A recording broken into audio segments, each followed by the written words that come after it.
اس وقت دنیا میں دو فتنے بہت عظیم ہیں اور بدقسمتی سے دونوں کو بڑا فروغ حاصل ہو رہا ہے، اور دونوں کے تعلق حضور صلی اللہ علیہ وسلم کی شخصیت سے۔ ایک ہے ختم نبوت کی مہر توڑنے والا فتنہ، نئی نبوت کا دعویٰ۔ یہ ہمارے اس دور میں کچھ عرصے پہلے ایران میں ایک شخص بہا اللہ اٹھا، اور بہائی آج بھی دنیا میں موجود ہے اور مسلمان ممالک میں موجود ہیں، اور ان کے جو ہے وہ اپنے دفاتر ہوتے ہیں، ان کے جو ہے لائبریریز ہوتی ہیں، ان کے ریڈنگ رومز ہوتے ہیں، اور ویسٹ میں تو بہت بہا اللہ بہائی، یہاں تو آپ زیادہ واقف نہیں، لیکن اس کے بعد جو بہت بڑا فتنہ اس وقت ہے جسے مسلسل فروغ حاصل ہو رہا ہے ابھی، اور اسے وہ اپنی صداقت کے دلیل کے طور پر استعمال کر رہے ہیں، کیونکہ پوری مغربی دنیا ان کے پشت پر ہے، وہ ہے قادیانیت کا فتنہ۔ پوری مغربی دنیا، آج آپ کو معلوم ہے پورا مغرب لفظ جہاد سے کانپتا ہے، جہاد کو گالی بنا دیا، جہادسٹ، یہ گویا کہ ان کے نزدیک کسی کو کنڈیم کرنا ہو تو جہادسٹ ہے یہ۔ تو یہ جہاد، اس جہاد یعنی قتال کی نفی کی تھی غلام احمد قادیانی نے، اسی لیے انگریزوں کا چہیتا بنا تھا، اس لیے کہ ظاہر بات ہے کہ ہندوستان میں انگریز آ تو گیا تھا، لیکن اس نے یہ نوٹ کر لیا تھا کہ مسلمانوں کے اندر تو جراثیم موجود ہے بغاوت کے، مسلمانوں نے دل سے ہمیں تسلیم نہیں کیا، اس کی وجوہات تھی۔ ایک بات تو یہ تھی کہ مسلمانوں سے تو تم نے حکومت چھینی، ہندو تو پہلے مسلمان کا غلام تھا، اب تمہارا ہو گیا، تو ہندو کے لیے تو معاملہ چینج آف ماسٹرز کا تھا، آقا بدل گئے، یہ تو نہیں کہ وہ حاکم سے محکوم بنایا گیا ہو، جبکہ مسلمان حاکم سے محکوم بنائے گئے تو ان کے اندر تو لازماً ایک بدلہ لینے کا جذبہ، انتقام کا جذبہ، اپنا کھویا ہوا مقام حاصل کرنے کا جذبہ جو ہے وہ موجود تھا۔ چنانچہ یہی وجہ ہے کہ حضرت سید احمد شہید بریلوی رحمۃ اللہ علیہ کی تحریک چلی، اگرچہ بہرحال مشیت ایز تھی اور کچھ ان کی بھی اجتہادی غلطی سے وہ ناکام ہو گئے، دنیاوی اعتبار سے بالا کوٹ میں شہید ہو گئے، لیکن یہ ہے کہ اس نے ایک سور پھونک دیا تھا مسلمانوں کے اندر جہاد کا۔ ان کے بعد بھی طویل عرصے تک اس علاقے کے اندر انگریزوں کے خلاف جو ہے وہ جہاد جاری رہا ہے، مسلسل جاری رہا ہے، اور اس کے بعد آپ کو معلوم ہے کتنے ہی علماء تھے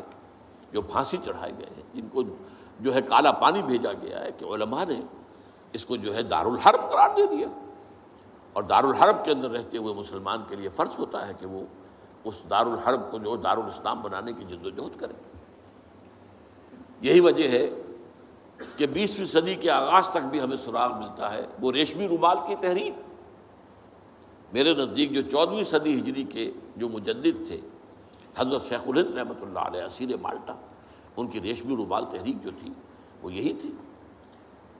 ایک تدبیر تھی، بہرحال وہ نہیں چلی، ناکام ہو گئی، یہ دوسری بات ہے۔ تدبیر یہ تھی کہ ادھر ترکوں سے کہا جائے اس وقت تک ابھی خلافت عثمانیت باقی تھی، یہ تو 1924 میں ختم ہوئی ہے، اور یہ میں بات کر رہا ہوں 1915 کی، کہ وہاں کسی کو بھیجا جائے کہ ادھر سے ترک جو ہے وہ حملہ آوروں افواج آئیں، اور ادھر افغانستان بھیجا جائے کسی کو، وہاں سے افغانستان سے مسلمان حملہ کریں اور ادھر اندر سے ہم بغاوت کریں تو انگریز کو یہاں سے اٹھا کر پھینک دیں۔ لیکن بات جو تھی، پھر میں کہوں گا مشیت ایسی کا بھی معاملہ ہوتا ہے۔ حضرت شیخ الہند خود گئے تھے ترکی سے مدد لینے کے لیے، پہلے وہاں حجاز گئے، اس لیے کہ حجاز میں ابھی مدینہ منورہ میں ترک گورنر موجود تھا، ابھی جو ہے وہ شریف حسین جو تھا جس نے بغاوت کی تھی ترکوں کے خلاف، مکے پر تو اس کا قبضہ تھا، مدینہ پر نہیں تھا، تو وہاں گورنر جو ہے ترکی کے خلافت عثمانیہ کے موجود تھے، ان سے ملاقات کی اور آگے جانے کا فیصلہ بھی تھا۔ لیکن اسی اثناء میں مخبری ہو گئی، اور شریف حسین والی مکہ نے، جس کی یہ نسل ابھی تک چل رہی ہے، یہ جو اردن کا بادشاہ بیٹھا ہوا ہے، یہ اسی کا پڑ پوتا سمجھ لیجئے، یا پڑ پوتا یا سگڑ پوتا، یہ وہ نسل ہے ہاشمی، ہاشمائٹ۔ اس نے حضرت شیخ الہند کو گرفتار کر کے اور چاندی کی تشتری میں رکھ کر انگریز کو پیش کر دیا، یہ آپ کا باغی یہاں پر آ کر اور آپ کے خلاف سازشیں کر رہا ہے۔ اور دیکھیے انگریز انہیں کہاں لے گیا، مالٹا، میڈیٹرینین سی کا ایک جزیرہ، بحیرہ روم کا، آخر ہندوستان میں بھی تو واپس لا سکتا تھا، ہندوستان کی کسی جیل میں نہیں۔ اقبال کے نفس سے ہے لالے کی آگ تیز، ایسے غزل سرا کو چمن سے نکال دو، تو وہاں رکھا ہے انہیں 4 سال وہاں پر وہ، اور ٹی وی جو ہے وہ اپنی آخری حد کو پہنچی ہے تو چھوڑا ہے کہ ہماری اگر قید کے اندر یہ انتقال ہو گیا ان کا تو پھر طوفان اٹھ جائے گا۔ تو ایک فتنہ تو یہ ہے جو ختم نبوت کا، چونکہ اس قتال کے خلاف فتویٰ دیا تھا، دین کے لیے حرام ہے اب دوستو قتال فی سبیل اللہ ختم ہو گیا، لہذا انگریزوں نے ان کا چہیتا بنا، ان کے فتنے آج بھی پورا ویسٹ جو ہے، یورپ میں، امریکہ میں، انگلینڈ میں آج کل ان کا مرکز ہے، اور ان کے خطبے جو ہیں اس کے امام جو کہلاتا ہے خلیفہ، وہ آپ کو معلوم ہے کہ وہ سیٹلائٹس کے اوپر جو ہے وہ نشر ہوتا ہے۔ دوسرا فتنہ جو ہے جو اپنی تاثیر کے اعتبار سے اس پہلو سے اس سے بھی زیادہ خطرناک ہے کہ وہ زیادہ پھیل رہا ہے اور اس کا ادراک اور احساس نہیں ہے۔ ختم نبوت کا معاملہ تو ایسا ہے جو اتنا واضح ہے، کسی کا نبوت کا دعویٰ کرنا اتنا واضح ہے کہ ہر مسلمان سمجھ لے گا کہ واقعی وہ تو دائرہ اسلام سے خارج ہو گئے، اور جو اسے مانے وہ دائرہ اسلام سے خارج۔ چنانچہ یہ فیصلہ جو ہے ہمارے ہاں آپ کو معلوم ہے سرکاری سطح پر، حکومتی سطح پر، ریاست کی سطح پر، پارلیمنٹ نے طے کیا کہ قادیانی خواہ وہ ربوائی ہے اصل قادیانی، خواہ وہ لاہوری ہے جو لاہوری احمدی اپنے آپ کو کہتے ہیں، وہ دونوں دائرہ اسلام سے خارج ہیں۔ لیکن یہ دوسرا فتنہ وہ ہے کہ جو اندر ہی اندر جیسے دیمک جو ہے لکڑی کو کھا جاتی ہے، ان کا یہ فتنہ ہے انکار حدیث کا فتنہ۔ قرآن مانیں گے، قرآن کو سمجھیں گے، حدیث ہاں ٹھیک ہے، حدیث اپنی جگہ ہے، اس میں اخلاقی تعلیمات جو ہیں ان کو ہم سر سے سینے سے لگائیں گے، لیکن مطاع جو ہے حضور کی ذات صرف اپنے زمانے کے لیے تھی، بعد کے لیے نہیں۔ میں نے جو آج آپ کو آیات سنائی تھی، قل اطیعوا اللہ واطیعوا الرسول،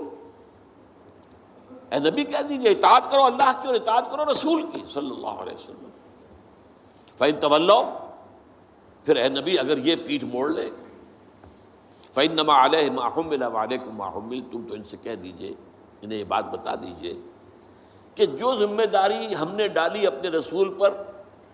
وہ اسی کے مسئول ہوں گے، جو ذمہ داری تم پر پڑی ہے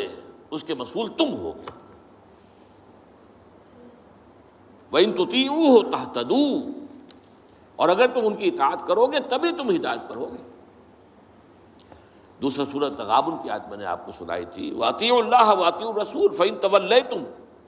فَإِنَّمَا عَلَىٰ رَسُولِنَا الْبَلَاغُ الْمُبِينُ، اطاعت کرو اللہ کی، اطاعت کرو رسول کی صلی اللہ علیہ وسلم۔ پھر اگر تم نے پیٹھ موڑ لی تو جان لو کہ ہمارے رسول پر تو صرف پہنچا دینے کی ذمہ داری تھی، آگے تم مسئول ہو کہ تم تک جو پہنچا دیا گیا تھا پیغام تم نے اسے قبول کیوں نہیں کیا۔ یہ جو اطاعت رسول ہے یہ دائمی ہے، یہ ایسا نہیں ہے کہ صرف حضور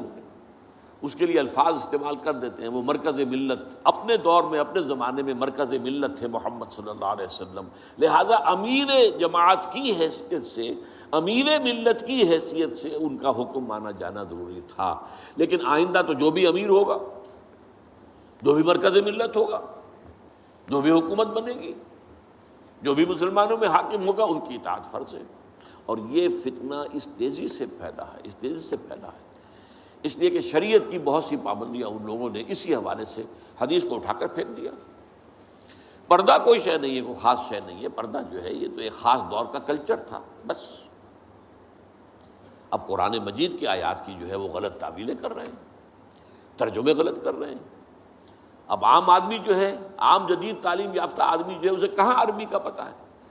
وہ اسے کہاں پتہ چلتا ہے کہ یہ جو آیت کا ترجمہ کیا جا رہا ہے یہ غلط کیا جا رہا ہے، ٹیڑھا کیا جا رہا ہے۔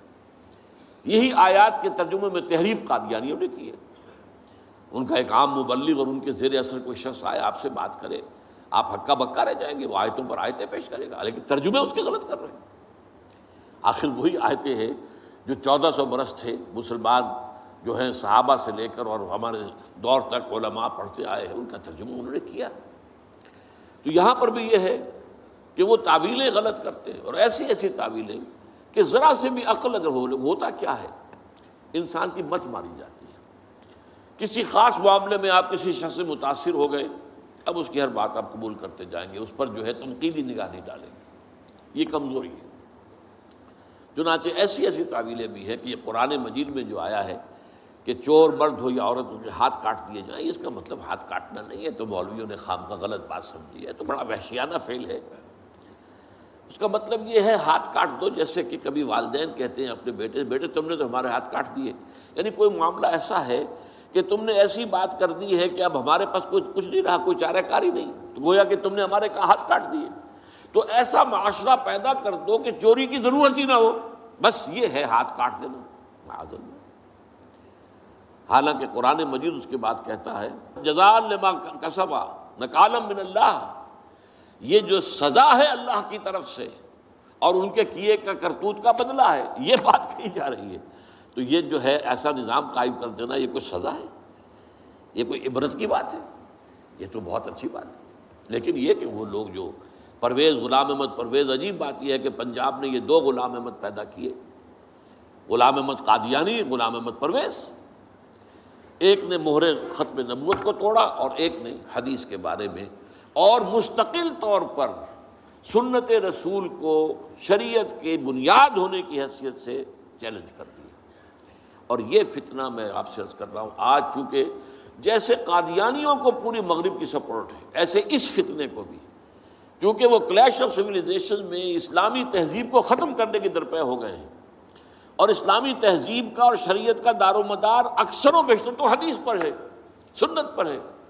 لہذا وہ دین کی جڑ کاٹنے کے لیے یہ جو انکار حدیث کا فتنہ، یہ استخفاف حدیث کا فتنہ ہے، اس کو سپورٹ کر رہے ہیں۔